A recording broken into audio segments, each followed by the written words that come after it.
वीरशैव समाजाचे संस्थापक महात्मा बसवेश्वर यांचा जन्म कर्नाटकातील विजापूर जिल्ह्यात इ.स. 1105 मध्ये झाला. जरी त्यांच्या जन्मकाळाबाबत मतभेद असले तरी त्यांचा जन्म वैशाखातील अक्षय तृतीयेला झाल्याचे मानतात. संत बसवेश्वरांनी कर्नाटक राज्याच्या धार्मिक, सामाजिक, सांस्कृतिक, साहित्यिक इतिहासात अमूल्य योगदान दिले आहे. बसवेश्वरांनी वयाच्या 8व्या वर्षी स्वतःची मुंज करण्याचे नाकारून समाजातील अनिष्ट परंपरेला विरोध केला. त्यानंतर गृहत्याग करून ते विजापुरातील कुंडल संगम येथे अध्ययनास गेले. त्यांना जात वेदमुनी हे आदर्श गुरु लाभले. तेथे 12 वर्षे त्यांनी वेगवेगळ्या भाषा, धर्म, तत्त्वज्ञान यांचा सखोल अभ्यास केला. संत बसवेश्वरांनी मंगळवेढ्यातील बिज्वल राजाकडे कारकुनाची नोकरी सुरू केली. अथक परिश्रम, कामावर अतूट निष्ठा यामुळे बसवेश्वराची राजाचा कोषाधिकारी म्हणून निवड झाली. तेथे ते वेदशास्त्र, धनुर्विद्या आदी कलेत निपुण बनले. चाणाक्ष, हुशार असल्याने राज्याचे प्रधान बनले. त्यांनी मंगळवेढ्यातून लिंगायत धर्माची स्थापना केली.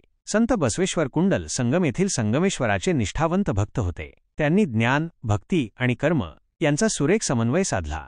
संत बसवेश्वरांनी जगातील पहिली शिवानंद मंडप किंवा अनुभव मंडप ही लोकशाही संसदेची स्थापना करून स्फूर्तिदायी कार्य केले. ही संसद 770 पुरुष स्त्रियांची महासभा होती. बसवेश्वरांनी या मंडपातील चर्चेच्या माध्यमातून लोकांमध्ये जागृती केली. बसवेश्वर व शरणांती मंडपातील चर्चा वचनाच्या स्वरूपात लिहिल्या. लोकांना बंधुभाव व विचार स्वातंत्र्याची प्रेरणा दिली. पुरुषांप्रमाणेच स्त्रियांनाही लिंगदीक्षेचा अधिकार दिला.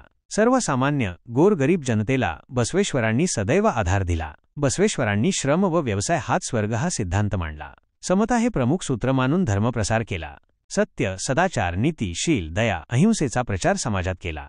त्यांनी 12व्या शतकात ब्राह्मण मुलगी व चांभार मुलगा यांचा पालकांच्या इच्छेनुसार विवाह लावला. हे क्रांतिकारी कार्य करताना त्यांना खूप विरोध झाला. पण बसवेश्वर डगमगले नाहीत. पुढे इ.स. 1167 मध्ये महान संत बसवेश्वर संगमेश्वराशी एकरूप झाले. संत बसवेश्वर यांच्या पुतळ्याचे भारताचे प्रधानमंत्री नरेंद्र मोदी यांच्या हस्ते लंडनमध्येही अनावरण केले आहे. संत बसवेश्वरांच्या अलौकिक कार्यामुळे त्यांना विश्वगुरू, विश्वविभूती, भक्तिभंडारी, महात्मा, क्रांतिकारक, महामानव, वचनकार, समाजसुधारक अशा अनेक पदव्या मिळाल्या आहेत. बसवेश्वरांची वचने आपल्याला सर्व भाषेत आज उपलब्ध आहेत. आजच्या समाजाला संत बसवेश्वरांचे कार्य प्रेरणादायी, दिशादर्शक आहे.